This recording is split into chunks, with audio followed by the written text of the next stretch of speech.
جو یہودی تھا. اصل میں یہودی بڑے نالائق ٹائپ کے ہوتے ہیں. جو آج فلسطین میں یہودی دیکھ رہے ہیں کہ بمباری برسا رہے ہیں, بم گرا رہے ہیں, یہ یہودی بزرگان دین کا پڑوسی تھا, بزرگ اللہ والوں کا پڑوسی تھا. وہ پڑوسی ان کے پاس اپنے گھر کا جو پانی تھا, نالی کا پانی, ان کے دروازے کے سامنے روزانہ پھینک دیا کرتا تھا. وہ بزرگ فرماتے ہیں کہ میں نے کئی سال اس سے جو ہے اس کی تکلیف کو برداشت کیا. اس کے پڑوسیوں نے, محلے والوں نے کہا کہ آپ اس کی تکلیف کو روزانہ برداشت کرتے ہیں, آپ کیوں نہیں اس کی تکلیف کو قاضی شہر کے پاس لے جائیں, قاضی القضات کے پاس لے جائیں, تاکہ مقدمہ چلے اور آپ کا پڑوسی جو ہے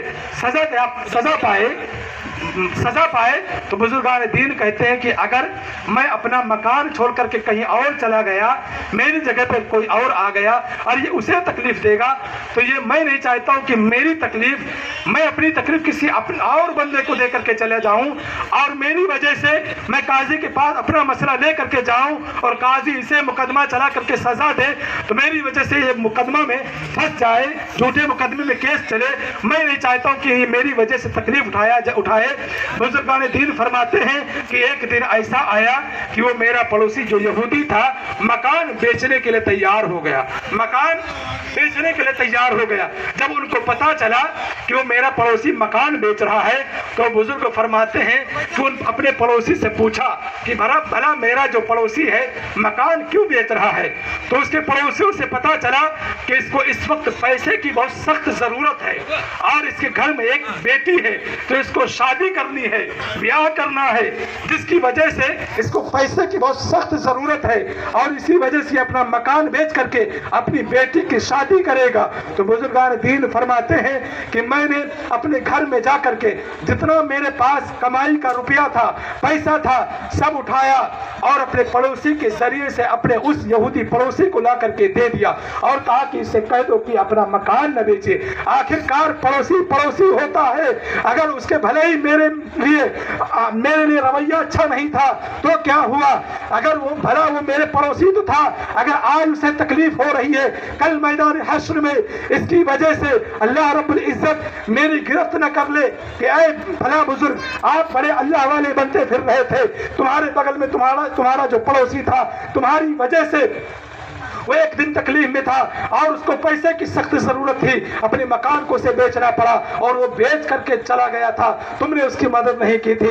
آج مجھے پتا چلا ہے تو مجھے پڑوسی کا حق ادا کرنے کے لیے موقع ملا ہے, تو میں بھلا کیوں چھوڑوں. بزرگان دین فرماتی جیسے میں نے اسے پیسہ دیا, اب وہ جو یہودی تھا فوراً قدموں میں گر گیا, کہا حضور مجھے معاف کر دیں. کہا کہ کیسی معافی. کہا میں نے آپ کو بڑی تکلیفیں دی ہیں, بڑے نقصانات پہنچائے ہیں. کہا کہ میں نے معاف کر دیا, مجھے تو کوئی تکلیف نہیں ہوئی, مجھے کبھی کوئی تکلیف ہی نہیں ہوئی, بلکہ ہاں تمہارے اس کام کی وجہ سے مجھے ٹائم سے اٹھنا ہوتا تھا اور ٹائم سے مجھے صاف صفائی کرنے کا موقع مل جایا کرتا تھا. بزرگان دین فرماتے ہیں جب میں نے اتنا کہا تو وہ جو پڑوسی تھا جب میرے اخلاص سے اتنا متاثر ہوا, کہا کہ اے بزرگان دین جس نبی کا آپ کلمہ پڑھتے ہو اب دیر نہ کرو, اسی نبی کے دین میں مجھے بھی داخل کر لو. کہو سبحان اللہ. بزرگان دین بزرگوں نے مذہب اسلام یعنی آقا علیہ الصلوۃ والسلام کی کلمہ مقدسہ کو بڑی محنت و مشقت کے ساتھ میں ہم تک کے پہنچایا ہے.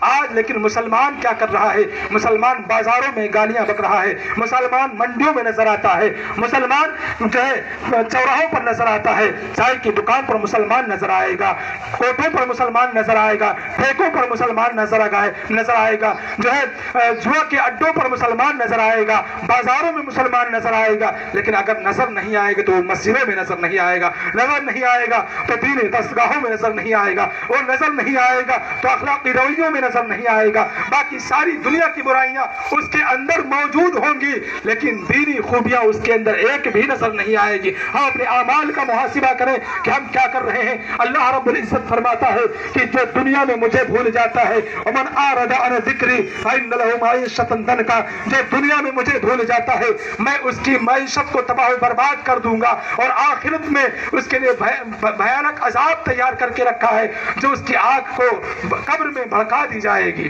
اس کی آگ کو قبر میں, جہنم کی آگ کو قبر میں اس کے بھڑکا دی جائے گی, یعنی بھڑکا دی جائے گی, اس قدر اس کو عذاب دیا جائے گا. لیکن آج مسلمانوں کا رویہ یہ ہے کہ آج مسلمان ہر جگہ نظر آتا ہے. دیکھیے مسجدیں خالی پڑی ہیں, مسجدوں میں 5 وقت کا اذان ہوتی ہے, مسجدیں 5 وقت تمہیں بلاتی ہیں لیکن مسجدوں میں کوئی نظر نہیں آتا ہے. 5 وقت مؤذن بلاتا ہے, امام بلاتا ہے, لیکن مسجدیں ویران نظر آتی ہیں. آج بچے گھروں میں قرآن کی تلاوت تعلیمات کر کے بھی تعلیم حاصل کر کے بھی قرآن کی تلاوت نہیں کرتے ہوئے نظر آتے ہیں. اس کی وجہ کہیں نہ کہیں ان کے ماں باپوں کی نظر آتی ہے, اس کی کمی کہیں نہ کہیں ان کے باؤں کی نظر آتی ہے, ان کے باپوں کی نظر آتی ہے. وجہ یہی ہے کہ آج مسلمان ساری چیزوں سے پریشان آتا ہوا نظر آ رہا ہے. رب کی بارگاہ میں دعا ہے کہ ہم سب کو تمام دنیائی بری باتوں سے بچنے کی توفیق عطا فرمائے اور ہم سب کو توبہ کر کے نماز کی پابندی کرنے کی توفیق عطا فرمائے.